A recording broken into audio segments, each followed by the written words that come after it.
Hi friends, welcome back to our channels. నేను నా స్టైల్లో ఇడ్లీ ప్రిపేర్ చేశాను. ఇవాళ పావుకిలో మినపప్పు, పావుకిలో రవ్వ తీసుకొని 2 నానబెట్టుకున్నాను.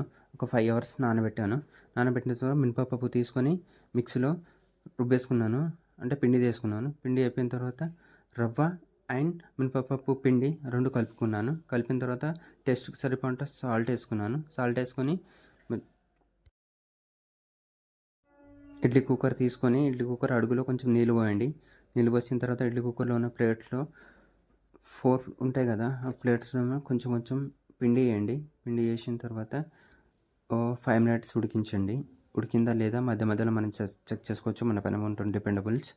సో ఉడికిన తర్వాత మనం తీసుకొని మొత్తం ఉడికిందా లేదా అది మన పైన ఉంటుంది డిపెండబుల్. మనం చెక్ చేసుకోవచ్చు అన్నమాట. మొత్తం ఉడికిందా లేదా వీడియో మనం కనిపిస్తుంది. చూసారా? ఇదండి ఇవాళ నా ఇడ్లీ ప్రిపేరింగ్ స్టైల్. ఇవాళ మీకు నచ్చుతుందో లేదో నాకు తెలియదు.